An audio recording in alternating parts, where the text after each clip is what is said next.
سورہ یونس آیت نمبر 57. يا أيها الناس قد جاءتكم موعظة من ربكم وشفاء لما في الصدور وهدى ورحمة للمؤمنين.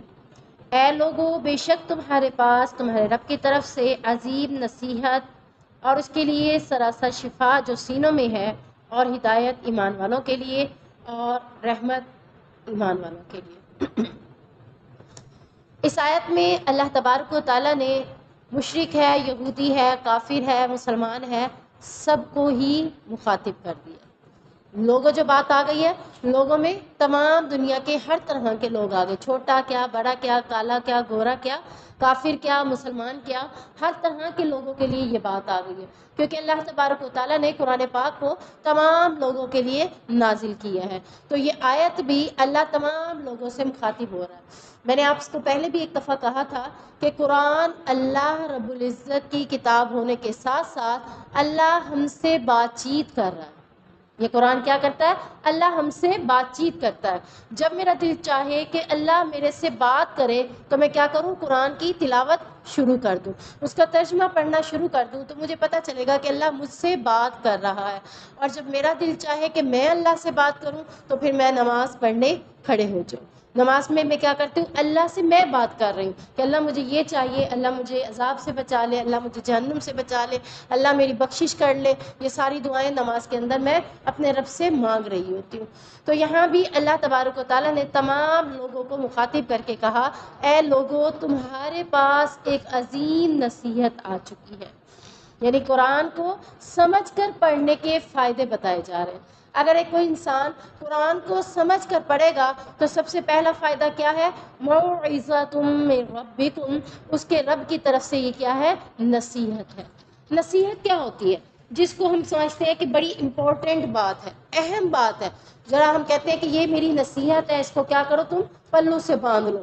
یا ہم کہتے ہیں یہ ہماری نصیحت ہے، ہمارے مرنے کے بعد بھی اس کے اوپر عمل کرو. اور مرنے والا اگر نصیحت صحیح کر کے گیا تو اس کی نصیحت پر کیا ہوگا؟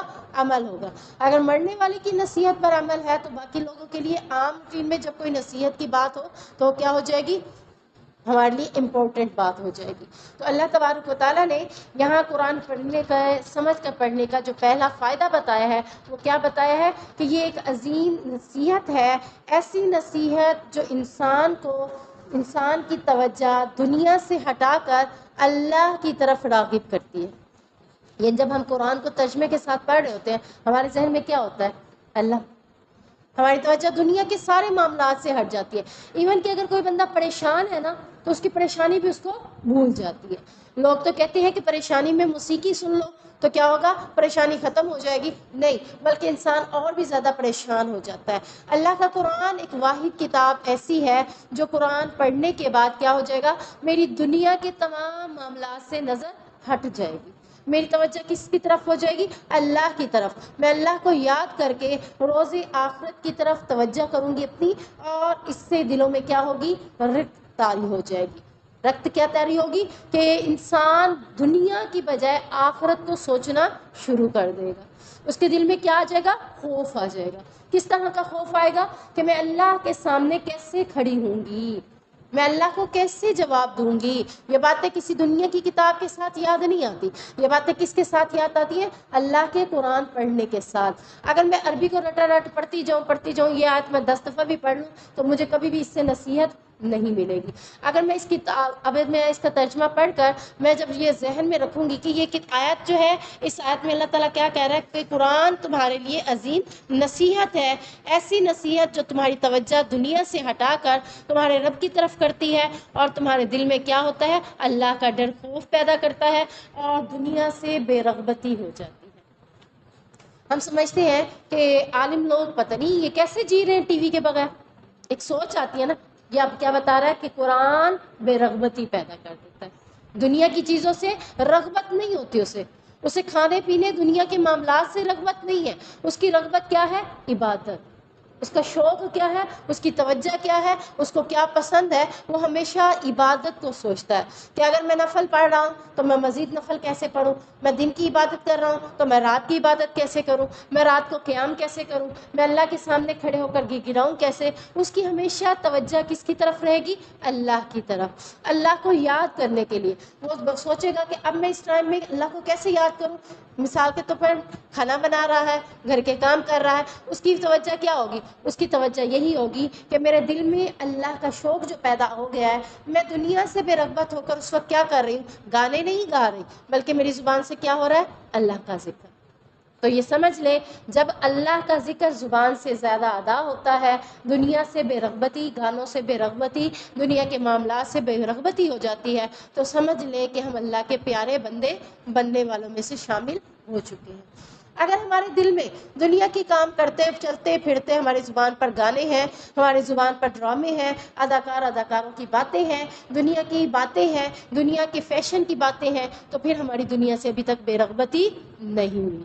ہماری رغبت کیا ہے؟ ہم اگر کسی بھی فنکشن میں، ایونٹس میں بیٹھے ہیں تو وہاں بھی ہماری باتیں کیا ہوں گی؟ دین اور دین کے ساتھ جڑی ہوئی باتیں، کہ یہاں پر بھی اللہ کو یاد کر لو. یہ نہیں ہوگا کہ دنیا کیسے جا رہی ہے، دنیا کا فیشن کیسے جا رہا ہے، دنیا کے معاملات کیسے ہیں. وہ دنیا سے بے رغبتی پیدا کر لے گا، اور اس کا لگاؤ کس سے ہو جائے گا؟ آخرت سے. اللہ سے لگاؤ ہوگا، آخرت سے لگاؤ ہوگا. اللہ سے لگاؤ بھی کیسے پڑا ہے؟ آخرت کی وجہ سے ہی پڑا ہے، کہ جب میں اللہ کے سامنے کھڑی ہوں گی تو اللہ کے سامنے کھڑے ہو کر جواب دے ہوں گی، تو میرا لگاؤ بھی اللہ کی طرف اس وجہ سے ہوا کہ میری آخرت اچھی ہو جائے. اور آخرت کا لگاؤ کیسے ہوا؟ کہ ہر ٹائم مجھے اپنی آخرت یاد رہتی ہے کہ میں نے مرنا ہے، مرنے کے بعد اللہ کو جواب دینا ہے، قبر کے اندر میں اکیلی ہوں گی. یہ باتیں میرے ذہن میں محو نہیں ہوتی، بلکہ میرے ذہن میں نقش ہو جاتی ہیں. میں چلتے پھرتے ان باتوں کو سوچتی ہوں اور اپنے مرنے کی تیاری کرتی ہوں. جو شخص اپنے مرنے کی تیاری کر لے، اس کو کہیں گے کہ اس کو آخرت کے ساتھ کیا ہے؟ لگاؤ ہے. جو اپنے مرنے کی تیاری ہی نہیں کر رہا، اس کو کیا لگاؤ ہے؟ جیسے شادی ہے تو ایک بندہ بڑا بھاگ دوڑ کر کے بڑی تیاریوں میں مشغول ہے، دوسرا ہاتھ پہ ہاتھ رکھ کے بیٹھا، وہ کہتا تجھے خوشی نہیں ہے؟ کیوں نہیں ہے؟ وہ کہتا مجھے بھی خوشی ہے. پھر تو کچھ کر کیوں نہیں رہا؟ کوئی تیاری کیوں نہیں کر رہا؟ یعنی تیاری کرنے سے ہی نظر آتا ہے کہ اس کو کتنا شوق ہے، کتنا لگاؤ ہے اس کام سے. تو اگر ہماری آخرت کی طرف لگاؤ ہوگا تو ہمارے مرنے کے اوپر، مرنے کی تیاری کے اوپر، نیک اعمال کے اوپر ہمارا لگاؤ زیادہ ہو جائے گا. تو سب سے پہلی چیز جو قرآن کو ہم سمجھ کر پڑھیں گے، وہ ہمارے اندر یہ چیز پیدا ہو جائے گی. یعنی یہ نصیحت اللہ کر رہا ہے کہ تمہارے دل کے اندر دنیا کی بجائے آخرت آ جائے گی، اللہ کی یاد آ جائے گی، اللہ کا ذکر آ جائے گا، اللہ کا خوف آ جائے گا. چلتے پھرتے تمہاری زبان سے غلط باتیں نہیں، بلکہ اللہ کا ذکر جاری ہو جائے گا. دوسری چیز کیا ہوگی؟ وَشِفَاءٌ لِمَا فِي الصُّدُورِ، کہ تمہارے سینوں کے لیے تمہارے دلوں کی بیماریاں ختم کرے گا. یہ قرآن کیا کرے گا؟ دلوں کی بیماری کو ختم کرے گا. سب سے پہلے ہم دیکھتے ہیں کہ دل کی بیماریاں ہیں کیا. دل کی بیماری شرک، دل کی بیماری کفر. دل کی وجہ سے کرتے ہیں نا، خواہش کی وجہ سے کرتے ہیں. بھی میرا دل چاہتا ہے تو میں درباروں پہ جاتی ہوں، میرا دل، میرا نفس کہتا ہے. اور اس کے ساتھ ساتھ کفر بھی دل کی وجہ سے کرتے ہیں. دیکھیں نبی کریم صلی اللہ علیہ وسلم پر ایمان لانے کے لیے کافی لوگ تیار تھے مشرکین مکہ میں، لیکن کیا کرتے تھے؟ دل ان کے مانتے نہیں تھے. کیوں نہیں مانتے تھے؟ کہ لوگ کیا کہیں گے، اپنے ابا اجداد کا دین چھوڑ دیے. تو یہ کیا ہے؟ یہ بھی دل کی بیماری ہے، یہ دل کی بیماری ہے. کفر بھی بیماری ہے، شرک بھی بیماری ہے، عقیدے کا غلط ہونا بھی دل کی بیماری ہے. اور اس کے ساتھ ساتھ حسد، بغض، کینہ، خود غرضی، لالچ، یہ ساری کون سی بیماریاں ہیں؟ دل کی بیماری. دل کی بیماری صرف ہارٹ اٹیک نہیں ہے، ٹھیک ہے نا. اصل دل کی بیماریاں کیا ہے؟ کہ جس کے دل میں لالچ ہے، خود غرضی ہے، کہ میں جی لوں باقی کوئی جیے یا نہ جیے، میں اپنا کام کر لوں باقی کسی کا ہو یا نہ ہو، میں کرتے. یہ کیا ہے؟ خود غرضی. میں نہیں کرنا، سب کا سوچنا ہے، اپنا نہیں سوچنا، خالی دوسروں کا بھی سوچنا ہے. پھر آپ اپنے لیے، یعنی جو آپ دوسروں کے لیے پسند کرو گے، اللہ آپ کو خود بخود وہ چیز دے دے گا. ہم نے آج کیا کیا؟ اپنے لیے خود غرضی کے طور پر اپنا معاملہ سوچتے ہیں. چاہے ہمارا ہمسایہ بھوکا مرے، چاہے ہمارے ارد گرد لوگ زندگی جیے یا نہ جیے، میں تو جی رہی ہوں بس کافی ہے، میرے بچے جی رہے ہیں بس کافی ہے. نہیں، خود غرضی آنے کی وجہ سے ہی آج مسلمانوں کے درد کو محسوس نہیں کرتے. فلسطین میں ہو رہا ہے نا، ہمارا کیا ہے؟ ہم نے KFC نہیں چھوڑا، ہم نے اسرائیلی پروڈکٹس نہیں چھوڑی، بھئی وہ تو فلسطینیوں کا معاملہ ہے، ہمارا تھوڑا ہے۔ کیوں؟ کیونکہ ہم خود غرض ہو چکے ہیں، ہم ان چیزوں کو چھوڑنے کے لیے تیار نہیں ہیں۔ ہماری خود غرضی ہے کہ ہم کہتے ہیں کہ ہمارے ساتھ کون سا ہو رہا ہے، ان کے ساتھ ہو رہا ہے، حالانکہ ایک مسلمان کو تکلیف سارے مسلمانوں کی تکلیف فیل ہونے کے برابر ہے۔ اگر ایک مسلمان کو کسی جگہ تکلیف ہو رہی ہے تو سارے مسلمانوں کو درد ہونا چاہیے، سارے مسلمانوں کو وہ تکلیف محسوس کرنی چاہیے، لیکن جب خود غرضی آ جاتی ہے تو یہ چیز نہیں ہوتی۔ تو یہ خود غرضی کون سی بیماری ہے؟ دل کی بیماری ہے۔ لالچ بھی کون سی بیماری ہے؟ دل کی بیماری ہے۔ حسد بھی کون سی بیماری ہے؟ دل کی بیماری ہے۔ اور اس کے ساتھ کفر و شرک اور عقیدے کی خرابی، یہ بھی دل کی بیماری ہے۔ اب ان دل کی ساری بیماریوں کو دور کیسے کریں گے؟ وشفا، ان دل کی بیماریوں کے لیے شفا کون سی ہے؟ کون سی میڈیسن ہے؟ یہ قرآن۔ یہ قرآن کیا کرتا ہے؟ حسد بھی نکال دیتا ہے۔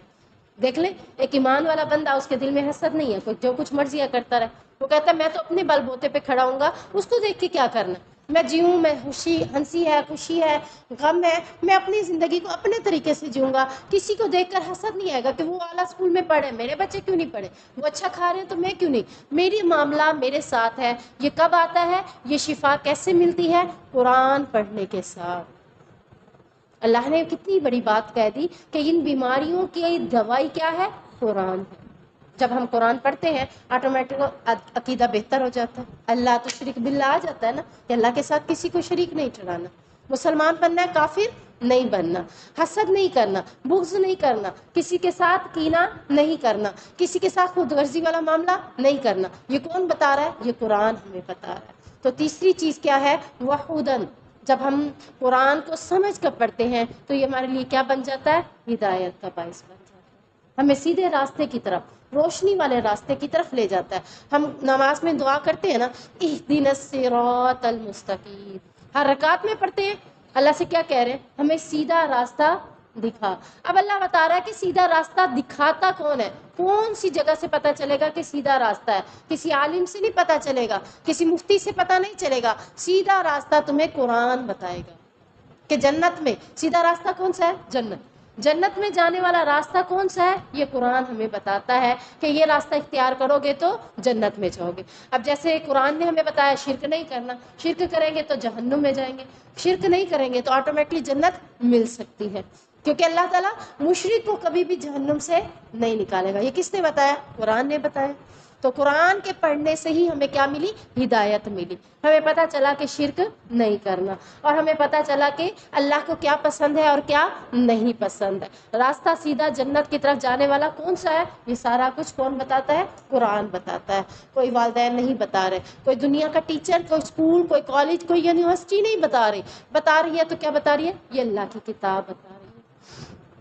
چوتھی چیز، وَرَحْمَةٌ لِّلْمُؤْمِنِينَ، یعنی ہدایت کے ساتھ ساتھ ہم یہ دیکھتے ہیں کہ یہ انسان کو ہر شعبے کے اندر کہ کیا کرنا ہے، کیسے کرنا ہے۔ یہ شعبہ ہے استاد کا، ٹیچر کا ہے تو اس نے کیسے بیہیو کرنا ہے، یہ شعبہ ڈاکٹر کا ہے تو کیسے بیہیو کرنا ہے، اگر شعبہ ہے حکومت کا تو حکومت کے فرائض کیسے کرنے ہیں۔ یہ ساری چیزیں ایک ہی کتاب بتا رہی۔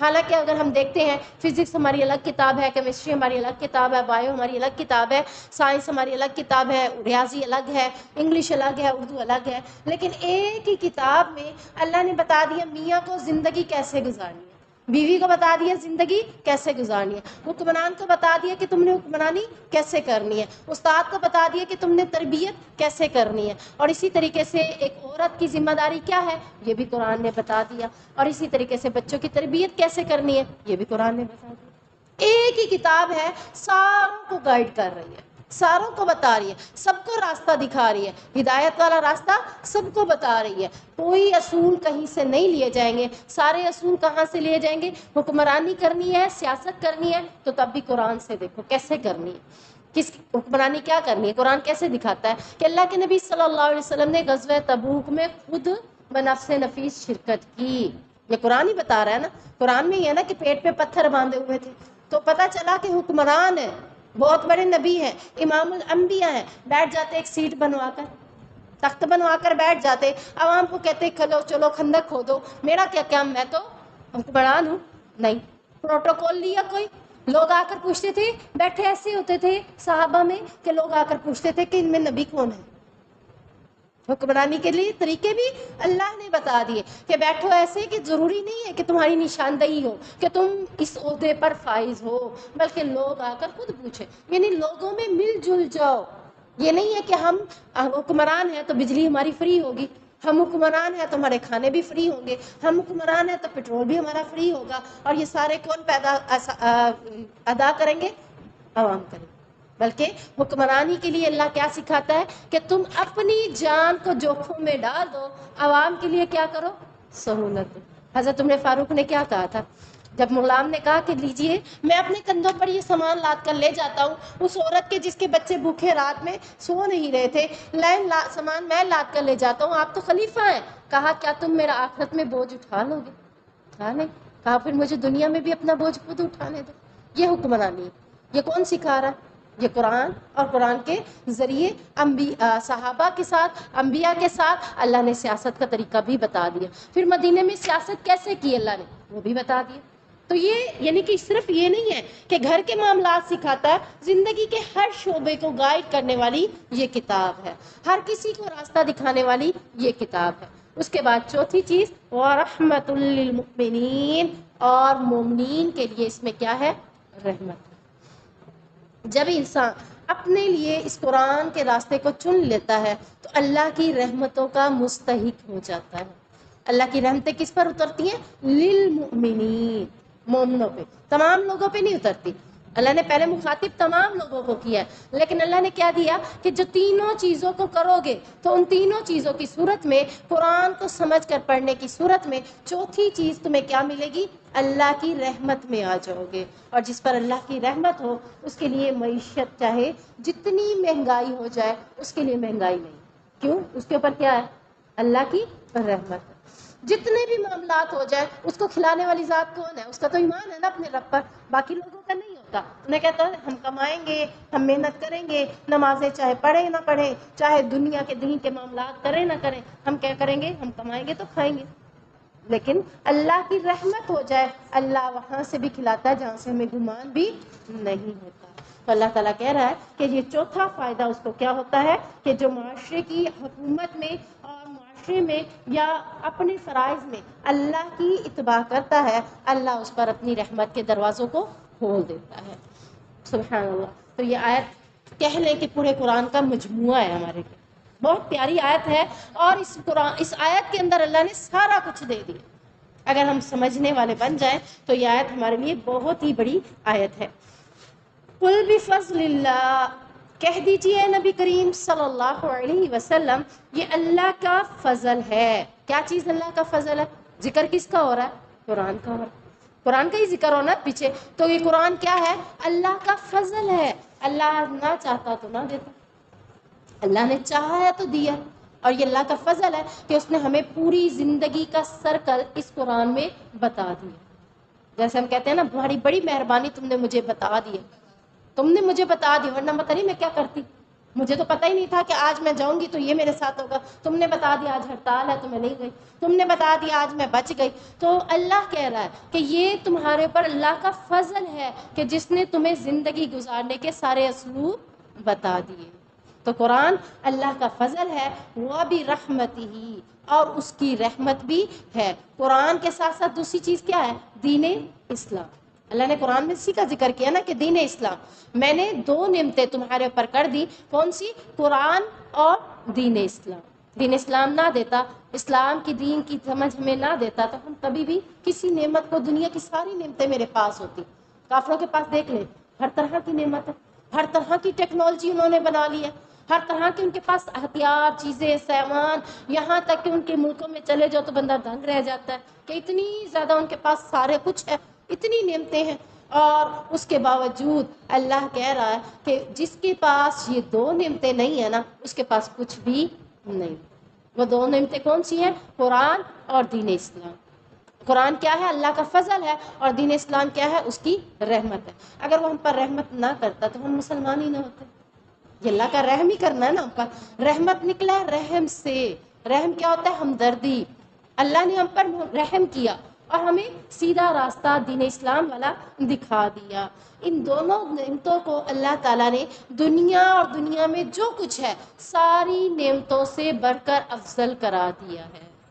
کسی کے پاس یہ دو نعمتیں ہیں تو کچھ بھی نہیں ہے آپ تو سمجھ لیں کہ بڑا خوش نصیب ہے۔ جس کے پاس دنیا کی ساری نعمتیں ہیں پر یہ دو نعمتیں نہیں ہیں اس کے پاس کچھ بھی نہیں۔ تو اللہ تعالیٰ ہمیں قرآن کو اور دین اسلام کو اپنی زندگیوں میں لے کر چلنے والا تو بنا دے۔ اور پھر اللہ تعالیٰ کہہ رہا ہے فَبِذَلِكَ فَلْيَفْرَحُوا، جس کے پاس یہ دو نعمتیں ہیں اس سے چاہیے کہ ان دو نعمتوں پر کیا کرے؟ فَلْيَفْرَحُوا، خوشی محسوس کرے۔ جیسے کسی کے پاس اتنا بڑا گھر آ جاتا ہے، گاڑی آ جاتی ہے، کیا کر رہا ہوتا ہے؟ خوشی ہو رہا ہے۔ اور اگر اس کے مقابلے میں کسی کے پاس قرآن اور دین اسلام آ جائے خوشی ہوتی ہے، اس کو ہوگی، لیکن دنیا کے لوگوں کو سمجھ نہیں آئی۔ ہم یہ سمجھتے ہیں پتہ نہیں سے کیا پڑھا، اتنا بڑا تمبو پہن لیا اس کو کیا پڑھا کہ فنکشن میں بھی اپنے آپ کو حجاب میں لے کے بیٹھی ہوئی ہے۔ تو ہم یہ سمجھ رہے ہوتے ہیں نا کہ پتہ نہیں اس کو کیا ہے، اس کے لیے خوشی کا باعث ہے، اس کے لیے خوشی کا باعث ہے کہ اس کو اللہ تعالیٰ نے چن لیا ہے ان لوگوں میں جس کے اوپر اللہ نے اپنا فضل بھی کیا ہے اور اپنی رحمت بھی کی ہے۔ اب آپ قرآن کا ترجمہ پڑھ رہے ہیں، آپ کو چاہے زبردستی پڑھایا گیا، چاہے جیسے بھی اللہ آپ کے دلوں میں شوق پیدا کر رہا ہے، تو یہ سمجھ لیں یہ اللہ کا فضل ہے، اللہ آپ کو اس راستے پر لے گئے۔ سارے تو نہیں آتے نا، درس پہ کتنے لوگ ہوتے ہیں؟ بہت زیادہ ہوتے ہیں۔ ضروری نہیں ہے کہ درس پہ آنے والوں پہ بھی اللہ کا فضل ہے۔ اللہ کا فضل اس پہ ہے جو اس قرآن کو سمجھ کر پڑھتا ہے۔ سمجھ کر پڑھنے پر کیا ہے؟ فضل بھی ہے اور اس کی رحمت بھی ہے۔ اور اللہ تعالیٰ کہہ رہے ہیں اس کے دونوں نعمتوں کے اوپر تمہیں چاہیے خوشی محسوس کرو۔ اب ایک کالج کے اندر یا یونیورسٹی کے اندر ایک بچی ہے، بڑی ماڈرن بن کے آتی ہے، ادھر سے خوشی سے گھوم رہی ہے، ادھر سے خوشی سے گھوم رہی ہے، وہ اپنے آپ کو کچھ سمجھ رہی ہے۔ اور ایک لڑکی اگر حجاب میں آتی ہے تو کیا سمجھتی ہے؟ اپنے آپ کو جاہل سمجھ رہی ہوتی ہے، چاہے اس نے حجاب تو کر لیا ہے لیکن اس وقت اپنے آپ کو کیا سمجھ رہی ہے؟ پوری کلاس میں کہ میں ہی ہوں جو نقاب کروں گی یا میں ہی ہوں حجاب کروں گی۔ اللہ کہہ رہا ہے کہ اگر پوری کلاس میں تم ہی حجاب کر رہی ہو تو تمہیں کیا کرنا چاہیے؟ فَلْيَفْرَحُوا، خوشی محسوس کرنی چاہیے کہ اللہ نے آپ کو یہ سعادت دی ہے، یہ توفیق دی ہے۔ پوری کلاس بیٹھی ہوئی ہے، اس کو نہیں ملی، آپ کو ملی ہے۔ جیسے سارے بچوں کو چیز دینے کے لیے کہتے ہیں کہ چیز کون لے گا؟ وہ کہے گا میں لوں گا، وہ کہے گا میں لوں گا، اور جس کو مل جائے وہ کتنا خوش ہوتا ہے کہ چلو اس کو مل گئی۔ تو آپ کو اللہ نے دین دے دیا، اور یہ وہ نعمت ہے جو اللہ ہر کسی کو نہیں دیتا، تو اس کے اوپر آپ کو خوش ہونا چاہیے۔ میرے پاس سیکنڈ یا تھرڈ میں نے صفحہ کروایا تھا، صفحہ میں آلریڈی بچیاں میرے پاس دن رات رہتی ہیں، تو اس میں ایک بچی کالج کی تھی، وہ مجھ سے صفحہ کر کے گئی، وہ مجھے بچی نہیں بھولتی، اس کی بات ہی بڑی اچھی تھی۔ بعد میں وہ کافی عرصے تک مجھ سے ملتی رہی تھی، تو آؤٹ آف سٹی، یعنی یہاں ملتان کی نہیں تھی، ضلع ملتان کی نہیں تھی، وہ ڈدو کی تھی بچی۔ کہتی ہے باجی فون کے اوپر رابطہ تھا، اس کی سسٹر یہاں پہ رہتی تھی، آتی رہتی تھی، کہتی ہے میں جب سے یہ صفحہ کر کے گئی ہوں تو میرے دل میں یہ خوشی ہوتی ہے کہ کالج میں صرف میں حجاب کرنے والی ہوں۔ اب حالانکہ وہ اگر اپنے آپ کو ڈیگریڈ کرتی تو کر سکتی تھی، میں کیوں کروں حجاب، سارے مجھے باتیں کریں گے، سارے میرے اوپر تانے کسیں گے۔ اس کو یہ تھا کہ اللہ نے کالج میں سب سے زیادہ مجھے پسند کر لیا، یعنی جب منفی سوچ کی بجائے مثبت سوچ آئے تو پھر خوشی محسوس ہوگی۔ اگر منفی سوچ آئے ہائے میں کیسے جاؤں گی، آج میں کلاس کا فیس کیسے کروں گی، کالج میں آج میں کیسے جاؤں گی، یونیورسٹی میں آج میں کیسے جاؤں گی، سارے ایسے آتے ہیں میں کیسے جاؤں گی۔ تو اللہ تعالیٰ کہتے ہیں ان دو نعمتوں کے ملنے پر تمہیں خوشی محسوس کرنی چاہیے، فخر محسوس کرنا چاہیے۔ کسی ایونٹ میں ہو تو تب بھی خوشی محسوس کرو کہ اللہ نے شکر ہے آپ کو یہ اعزاز دیا۔ یہ اعزاز ہر ایک کو نہیں ملتا، فرسٹ آنے کا اعزاز ہر ایک کو ملتا ہے، پھر آپ تو فرسٹ آ گئے پوری محفل میں، آپ اپنے آپ کو مکمل دین میں رکھے ہوئے ہیں، تو آپ کیا ہے؟ آپ تو فرسٹ آ گئے۔ اور فرسٹ آنے کا حجاب، اعزاز اللہ جنت میں جو آپ کو دے گا وہ آپ دیکھ کر کتنے خوش ہو جائیں گے، کیونکہ جنت کی صرف ایک حور کا دوپٹہ کہا جاتا ہے، دنیا میں لہرا جائے پوری دنیا کو معطر کر دے گا، خوشبودار کر دے گا۔ تو جنت میں جب اللہ اتنی اتنی نعمتیں دے گا تو کتنی خوشی محسوس ہوگی۔ تو اس خوشی کو سوچتے ہوئے آج دنیا میں بھی خوش ہو جائیں کہ میں ہوں کہ جس نے اپنے آپ کو دین اسلام پر رکھا۔ اللہ تو کہہ رہا ہے اس پر تمہیں خوشی محسوس ہونی چاہیے، ڈیگریڈ نہ سمجھو اپنے آپ کو، ہے اب تو ساری خاندان میں لوگ میرے اوپر باتیں بنائیں گے، نہیں، اللہ کہہ رہا ہے خوشی محسوس کرو کہ یہ چیز اللہ نے تمہیں دے دی ہے۔ ہوا خیر مما یجمعون، یہ اس سے بہتر ہے جو دنیا والے جمع کر رہے ہیں. کوئی مال جمع کر رہا ہے, کوئی لباس جمع کر رہا ہے. ایسے ہی ہے نا, کسی کے پاس لباس اتنے ہیں, ہر فنکشن پہ مجھے پروٹوکول ملے, وہ اس پہ وہ جمع کر رہا ہے نا اس کو. کوئی مال جمع کر رہا ہے, کوئی دنیا کی کئی نعمتوں کو جمع کر رہا ہے. اللہ کہہ رہا ہے دنیا کی جو نعمتیں جو بھی جمع کر رہا ہے ان کی نسبت تمہارے پاس دین اسلام ہے تو اس کو وہ تمہارے لیے زیادہ بہتر ہے. تم اس پہ خوشی مناؤ, دنیا کے مال و متاع کو جمع کرنے پر خوشی محسوس نہ کرو. آج ہے تو کل نہیں ہے ایسا کہ نہیں ہے. سیلاب آتا ہے سارا کچھ ڈبو جاتا ہے, زلزلے آتے ہیں مرتے ساری نسل و نابود ہو جاتی ہے. ان کے اوپر خوشی کیا؟ خوشی کس پہ ہو؟ دین اسلام تو موجود ہے. فلسطین کے بچوں کو دیکھ لینا آپ, ملبے ہو گئے, گھر ہو گئے, سارا کچھ ہو گیا. وہ کہتے ہیں, میں سن رہی تھی ایک بھائی کا, فیصل ندیم بھائی ہیں کراچی کے, کہہ رہے تھے کہ مجھے 2 بار دوحہ میں جانے کی اللہ تعالیٰ نے سعادت دی. بڑی خوشی فیل کر رہے تھے نا کہ فلسطین, دوحہ میں, غزہ میں اپنی آنکھوں سے لوگوں کو دیکھ کر ان کی امداد کر کے آیا ہوں. تو کہہ رہے تھے کہ میں نے ان سے پوچھا کہ تمہیں جو ایک ملک کا بارڈر قریب لگتا ہے, بارڈر ہے تو چھوٹا سا, کہ اگر یہ بارڈر کھول دیا جائے تو کیا تم اس راستے سے نکل جاؤ گے, اپنے آپ کو محفوظ علاقوں میں لے جاؤ گے؟ انہوں نے کہا قسم ہے ہم پھر بھی نہیں نکلیں گے. ہمیں تو اس بات کے اوپر خوشی ہے کہ اللہ نے ہمیں بیت المقدس کی حفاظت کرنے والوں میں چن لیا. تو میں آپ کو یہ صرف ایک ایگزامپل دے رہی ہوں کہ ان کے گھر مسمار ہو گئے تو تب بھی وہ خوش ہیں. ان کے والدین اس دنیا سے چلے گئے, بچہ اکیلا بچہ ہو تب بھی وہ خوش ہے. کس بات کی خوشی ہونے؟ دین اسلام ہمارے پاس موجود ہے اور اللہ نے بیت المقدس کی حفاظت کے لیے ہمیں چن لیا. اور آج میں ایک ویڈیو دیکھ رہی تھی قادیانیوں کے حوالے سے, قادیانی بہت زیادہ ہائی ہوتے جا رہے ہیں. تو میں سوچ رہی تھی, ایک بار میرے ذہن میں آیا تھا کہ یہ اسرائیلی فلسطین میں آئے کیسے. تو اس نے پوری ڈیٹیل دی ہے تو مجھے سمجھ لگی ہے کہ ہمارے جو بھی اپنی سوچ اور پلان لے کر آتا ہے نا, وہ لمبا پلان چھوٹے منصوبے سے شروع کرتا ہے. اب وہ بتا رہے تھے کہ قادیانی سرگودا میں اپنا زمینیں خرید رہے ہیں. کیوں خرید رہے ہیں؟ آج ایک نے خریدی, کل دوسرے نے خریدی, منہ مانگی قیمتیں پہ کہ جو تم کہو گے ہم اس کے ریٹ دیں گے, اگلے ان کو دیتے جا رہے ہیں. سیم اسی طریقے سے فلسطین میں اسرائیلیوں نے شروع میں آ کر ایسے ہی منہ مانگی قیمتیں دے کر جگہ خریدی تھی. ان کا ٹارگٹ کیا تھا کسی کو پتہ نہیں تھا, ٹھیک ہے نا. آج انہوں نے زمینیں خرید کر اتنے اسرائیلی اس میں بسا لیے کہ آج وہ اسرائیلی تعداد میں جب زیادہ ہوئے تو فلسطینیوں کے اوپر حملہ کر دیا, بیت المقدس کے اوپر قبضہ کر لیا. اب وہ بتا رہے ہیں سیم اسرائیلی ہمارے ملکوں میں ایسا قبضہ نہیں کر رہے, قادیانی ہمارے ملکوں میں ایسے قبضہ کر رہے ہیں. ہمارے علاقوں کے اندر جگہ خرید کر لوگوں سے یہ سارا کچھ کر رہے ہیں. اور یہ قادیانی کن سے ملے ہوئے ہیں؟ اصل میں یہود و نصارہ سے ہی ملے. ان کا کوئی دین اسلام نہیں ہے. یہ قرآن اب اس نے خود بتایا. آئی ہوئی ہیں آپ دیکھیں نیوز پہ بڑی چیزیں آپ کو مل رہی ہیں کہ انہوں نے شیزان کمپنی کے اوپر جتنی بھی انہیں پروفٹ ہوتا ہے اس پروفٹ سے انہوں نے قرآن مجید کے نسخے تیار کیے ہیں. اور ہر نسخے میں انہوں نے جہاں پہ محمد کا نام آیا ہے, احمد کے نام سے ساتھ, محمد کے نام کے ساتھ, انہوں نے اس جگہ پر اس نام کی بجائے مرزا غلام قادری کا نام لکھا. اب وہ قرآن سیل کر رہے ہیں, لوگوں میں غلط قرآن کو سیل کر رہے ہیں, لوگوں کو غلط یعنی دین کی طرف لے جا رہے ہیں. اب ان کے عقیدے کو خراب کر رہے ہیں. اور یہ کیا کوشش ہے؟ یہود و نصارہ کی کوشش ہے کہ ہم ادھر اپنا نیٹ ورک مضبوط کر لیں تو ہماری تعداد جب زیادہ ہو جائے گی پھر کیا ہوگا؟ ظاہری بات ہے وہ حاوی ہو جائیں گے ہم پر. اور ہم تعداد میں کم ہونے کے بعد ہمارے تو ایمان بھی فلسطینیوں کی طرح نہیں ہے.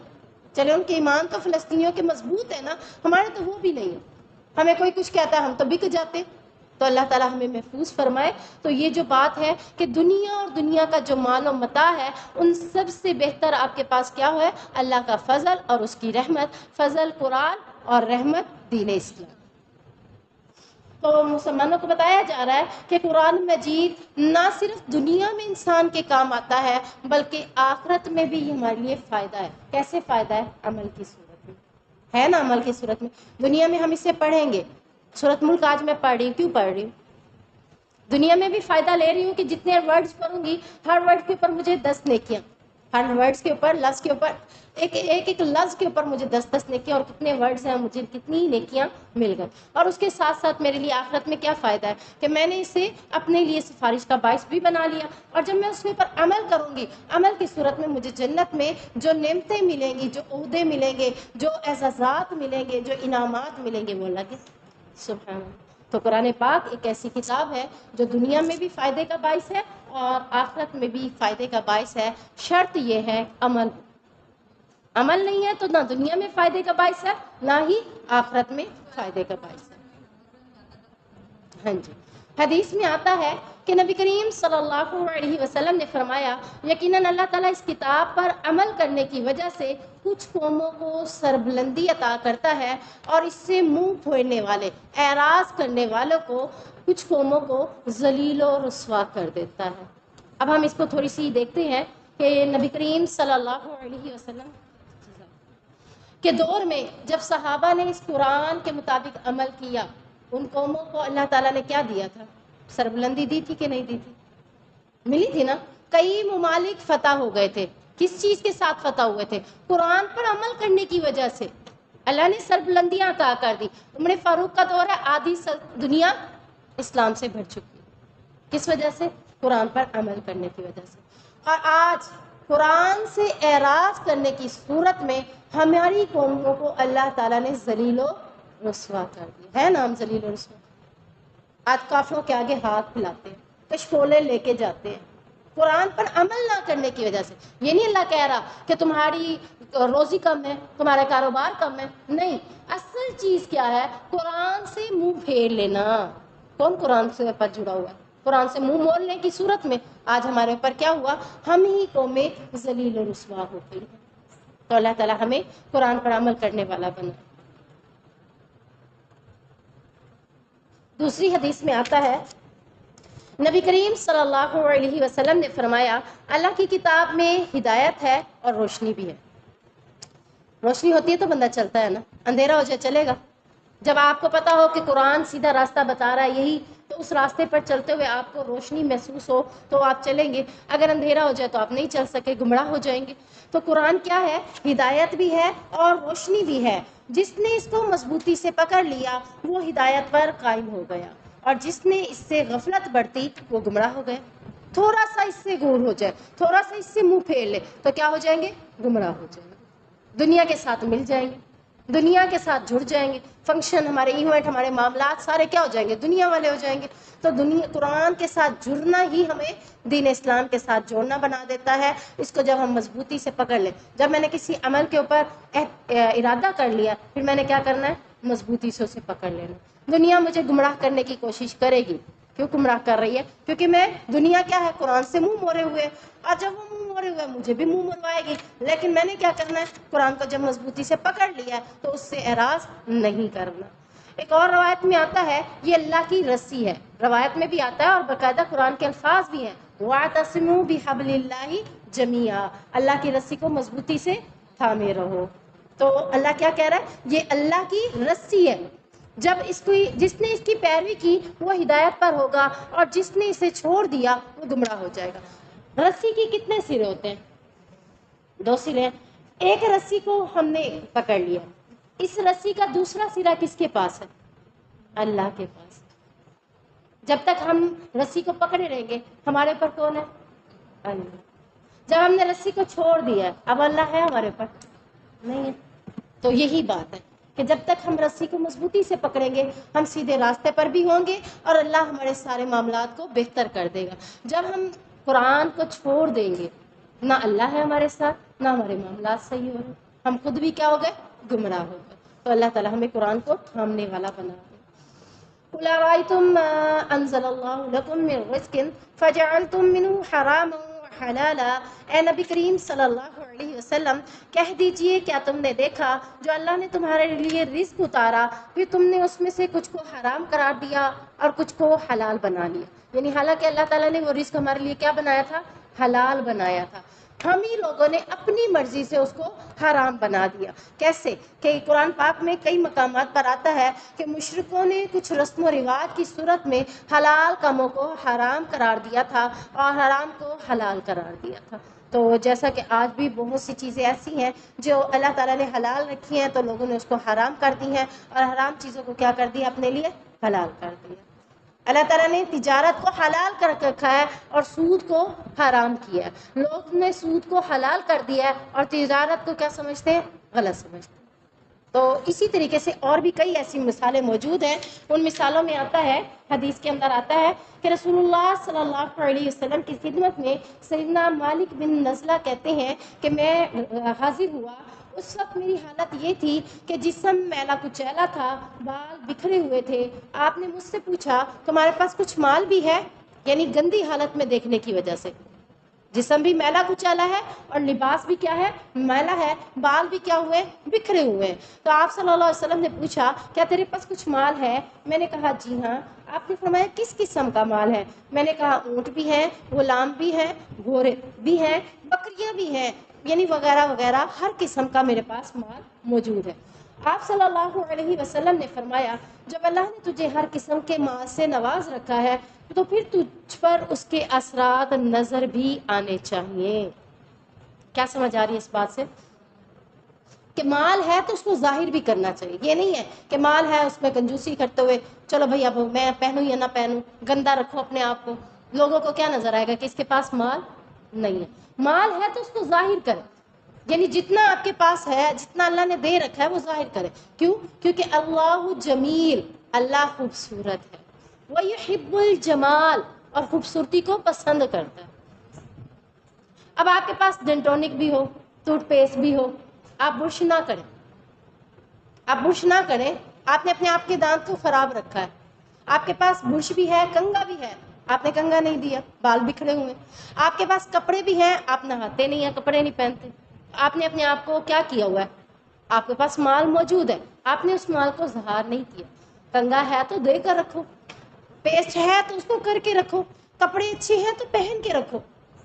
اچھے کپڑے صرف فنکشن کے لیے نہیں ہوتے، اچھے کپڑے اپنے پہننے کے لیے، اثرات دکھانے کے لیے ہوتے ہیں کہ دیکھو میں ہوں، میرے پاس اللہ کا دیا ہوا سب کچھ ہے۔ اپنی حالت کو بکھرا ہوا اللہ کو پسند نہیں۔ صبح سویرے اٹھ کر لوگوں کو چاہیے اپنی حالت کو بہتر کریں۔ اب کچھ لوگ اپنے آپ کو صبح اٹھ کے بناتے سنوارتے ہیں، لوگ کہتے ہیں کہیں جانا ہے، اللہ مجھے دیکھ رہا ہے۔ اس بیس پہ اپنے آپ کو بنانا سنوارنا ہے کہ اللہ مجھے دیکھ رہا ہے اور اللہ چاہتا ہے جو میں نے دیا ہے اس کو ظاہر کرو، اپنی حالت کو بہتر کرو۔ اٹھیں، اپنے آپ کو صرف وضو نہیں کریں، بالکل فریش کریں اپنے آپ کو، مسواک کریں، پیسٹ کریں، منہ ہاتھ دھوئیں اچھے طریقے سے، اپنے بالوں کو بکھرا ہوا ہے اس کو سمیٹیں، صاف ستھرا اپنے آپ کو کریں، تاکہ اللہ کہتا ہے میں خوبصورت ہوں اور خوبصورتی کو پسند کروں۔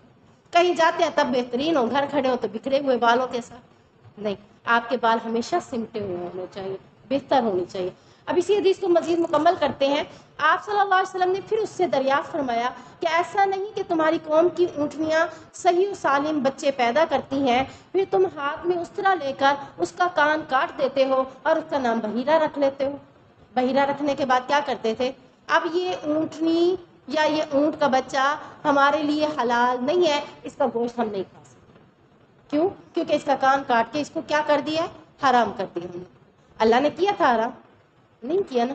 اب دیکھیں انہوں نے کیسے حلال کو حرام کیا تھا۔ اسی طریقے سے کسی کی کھال کاٹ کر اس کا نام سرم رکھ لیتے ہو اور اسے اپنے اور اپنے اہل و عیال کے لیے حرام کر دیتے ہو کہ اب اس کی کھال کاٹ کر اس کا نام اب ہم نے سرم رکھ دیا ہے، اب یہ کوئی اس کی قربانی نہیں کر سکتا، عام دن میں کوئی اس کو ذبح کر کے نہیں کھا سکتا۔ تو یہ کیا کیا انہوں نے؟ حرام کر دیا۔ اسی طریقے سے میں نے کہا ہاں اللہ کے نبی یہ بات تو درست ہے، آپ نے فرمایا یقیناً اللہ نے تمہیں جو کچھ عطا فرمایا ہے وہ تمہارے لیے حلال ہے، اور سنو اللہ تعالیٰ کا بازو تیرے بازو سے زیادہ قوی ہے اور اللہ کا استرا تیرے استرے سے زیادہ تیز ہے۔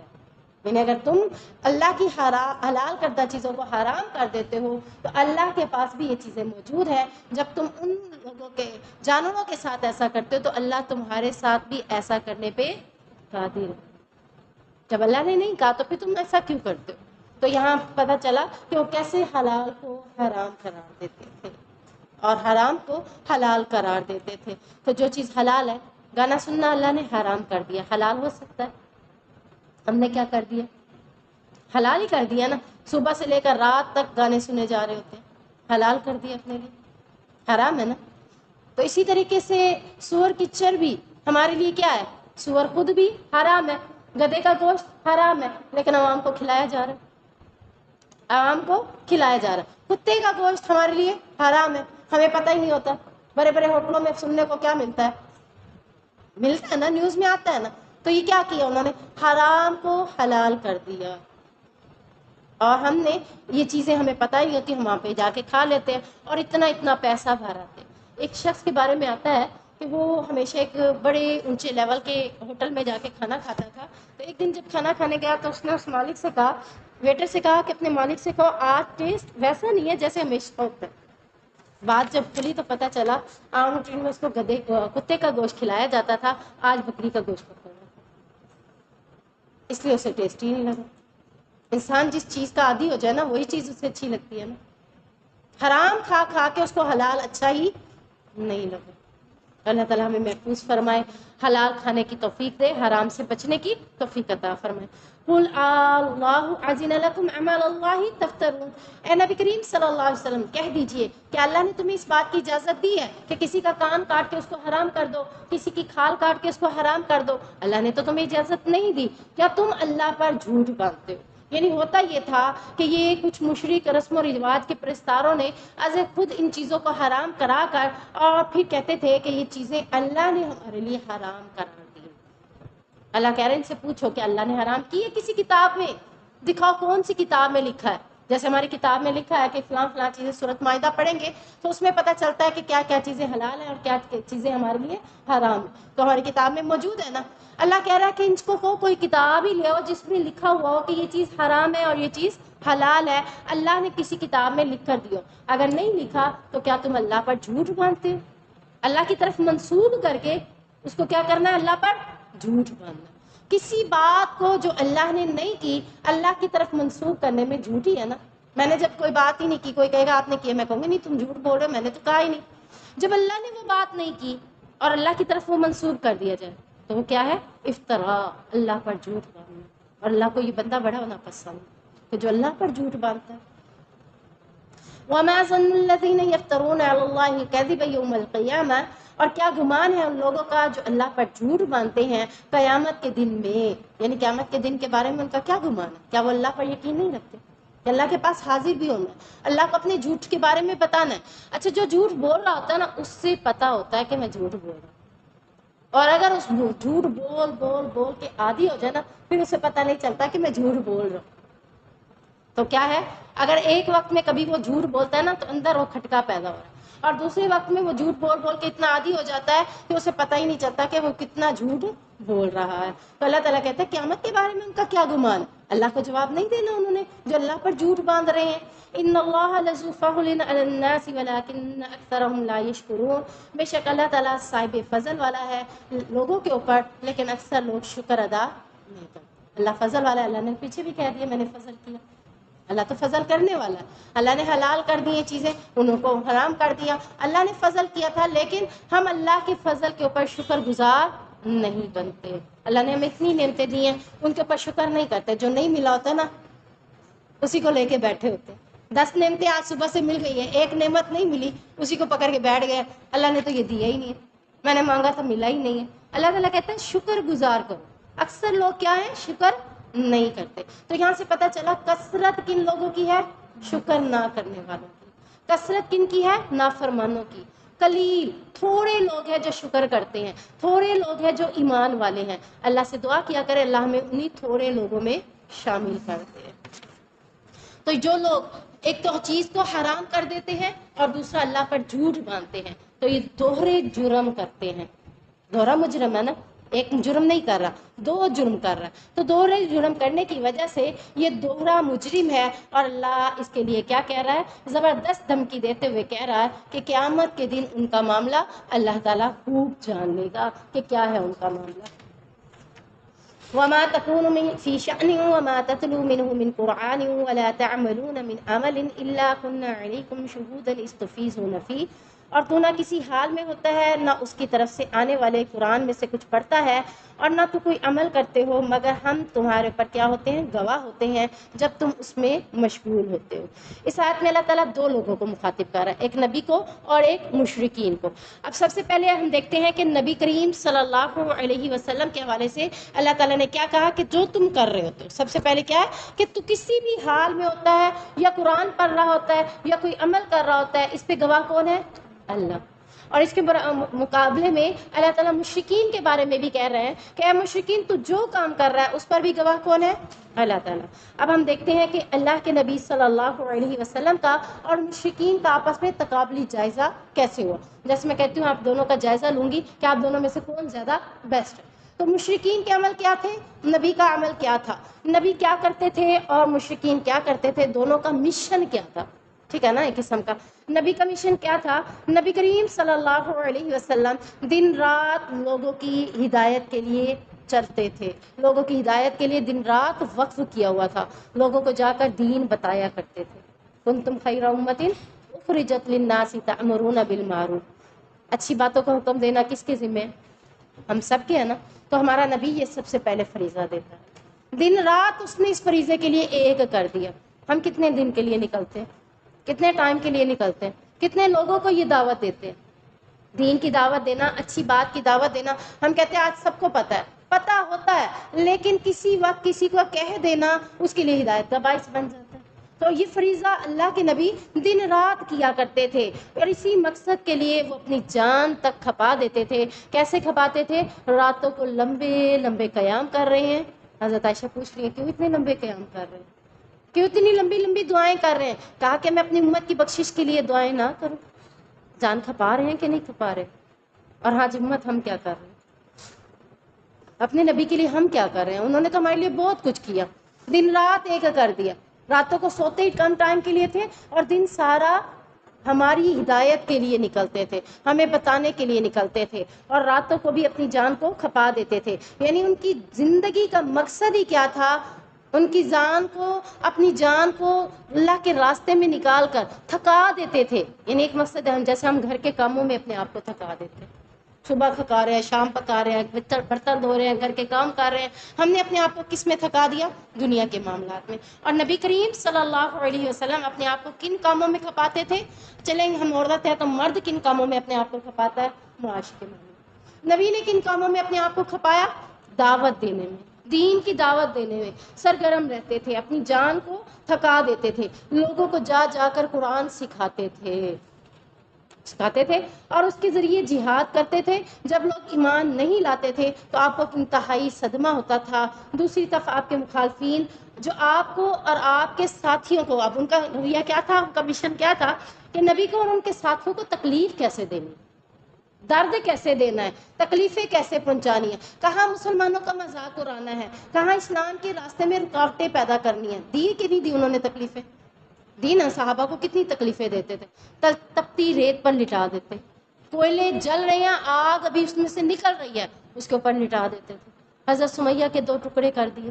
دی نا یہ تکلیفیں۔ اور مسلمانوں کو مذاق اڑانے کے لیے کیا کرتے تھے؟ جب دیکھو انہیں مسجد میں ہے، جب دیکھو انہیں مسجد میں ہے، گریں گے نہیں، بے ہوش نہیں ہوں گے تو کیا ہوگا؟ یہ مسلمانوں کو مذاق اڑانا، یعنی دین کے اوپر مذاق اڑانا، یا کوئی انہیں دین کے اوپر عمل کرتے ہوئے دیکھ کر مذاق اڑاتے تھے۔ تو اللہ تعالیٰ کہہ رہے ہیں کہ تم نے دین سے روکنے میں، مشرکینوں کا مشن کیا تھا؟ دین سے روکنے میں کوئی کسر نہیں چھوڑتے تھے، اور اللہ کے نبی دین کو پہنچانے میں کوئی کسر نہیں چھوڑتے۔ دونوں کا مشن سمجھ آ گئی نا؟ اب دونوں کا تقابلی جائزہ کرنے کے بعد اللہ کیا کہہ رہا ہے؟ میں دونوں کے اوپر کیا ہوں؟ گواہ ہوں۔ میرا عمل بھی دیکھ رہا ہے، آپ کا عمل بھی اللہ دیکھ رہا ہے۔ ہم دونوں کے عملوں کے اوپر کون گواہ ہے؟ اللہ۔ میں گناہ کروں یا نیکیاں کروں، اللہ ان کے اوپر گواہ ہے۔ اس تفیضون فی، جب تم ان کاموں میں مشغول ہوتے ہو تو اللہ ان کاموں میں کون گواہ ہے؟ اللہ۔ وما يعزب عن ربك من مثقال ذرة في الأرض ولا في السماء ولا أصغر من ذلك ولا أكبر إلا في كتاب مبين۔ اور تیرے رب سے کوئی ذرا برابر چیز نہ زمین میں چھپی ہوئی ہے نہ آسمان میں چھپی ہوئی ہے، کچھ بھی نہیں چھپ سکتا اللہ سے، ذرا برابر بھی۔ ریت کا ذرا اٹھا سکتے ہیں، ریت اٹھائے ہاتھ میں، اس کے ایک ذرے کو الگ تو کرے، کتنا چھوٹا ہے، اللہ کہہ رہا ہے اتنا چھوٹیا کوئی بات، کوئی عمل، کوئی لفظ اللہ سے چھپا ہوا نہیں ہے. نہ آسمانوں کے اندر کوئی کام اللہ سے چھپا ہوا ہے، نہ زمین کے اندر اللہ سے کوئی کام چھپا ہوا ہے. نہ چھوٹا کوئی چھپا ہوا ہے، نہ ہی کوئی بڑا کام چھپا ہوا ہے. سارے اللہ کے پاس ظاہر ہیں. کس میں؟ ایک واضح کتاب. یعنی جس کا نام کیا ہے؟ کتاب مبین. اور یہ کتاب مبین کس کو کہتے ہیں؟ لوح محفوظ کو. ٹھیک ہے، لوح محفوظ میں ہر بات لکھی ہوئی ہے. اور اس کے بعد ہمارے اعمال نامے کے اندر بھی ہر کتاب کے اندر، ہر معاملے کے اندر ساری چیزیں لکھی گئی ہیں. حدیث میں آتا ہے کہ نبی کریم صلی اللہ علیہ وسلم نے فرمایا، ابو ہریرہ بیان کرتے ہیں کہ جبرائیل نے جب نبی کریم صلی اللہ علیہ وسلم سے احسان کے بارے میں سوال کیا تو آپ نے اس کے جواب میں فرمایا، تم اللہ کی عبادت ایسے کرو گویا کہ تم اس کو دیکھ رہے ہو. اللہ نے کہا نا میں تمہیں دیکھ رہا ہوں، میرے سے کوئی بات چھپی ہوئی نہیں. تو تم عبادت ایسے کرو کہ تمہیں کون دیکھ رہا ہے. اگر ہم نماز پڑھنے کھڑے ہوئے کوئی آ جاتا ہے، ہمارے دل میں کیا آتا ہے؟ ہائے اب ہمیں یہ دیکھ رہے ہیں کہ میں جلدی جلدی نماز پڑھوں گی، نہیں تھوڑا سکون سے پڑھتی ہوں. کیا کہیں گے؟ اس کو نماز پڑھنی نہیں آتی. یہ خیال کس کے بارے میں آئے؟ اللہ کے بارے میں. کسی کے بارے میں آئے گا تو یہ نماز ضائع، یہ ریاکاری ہے نا. میں تو اس کو دکھانے کے لیے نماز پڑھ رہی ہوں. میری نماز میں رکوع اگر ٹھیک ہو تو کس کے لیے ہو؟ اللہ کے. میرے نماز میں سجدہ لمبا ہو تو کس کے لیے؟ قیام لمبا ہوا ہے تو کس کے لیے؟ اللہ کے لیے. گویا تم نماز ایسے پڑھو گویا کہ تم میں وہ دیکھ رہا ہے، تم اس کو دیکھ رہے ہو. اگر تم اسے نہیں دیکھتے تو بلا شبہ وہ تمہیں ضرور دیکھ رہا ہے. تو یہ کیا ہے؟ احسان ہے. احسان اس چیز کا نام ہے کہ اللہ مجھے ہر وقت دیکھ رہا ہے، ہر کام میں دیکھ رہا ہے. ہر کام کے اوپر گواہ کون ہے؟ اللہ تعالیٰ. تو اللہ تعالیٰ ہمیں سمجھنے کی توفیق عطا فرمائے. سبحانک اللہم و بحمدک، اشہد ان لا الہ الا انت، استغفرک و اتوب الیک.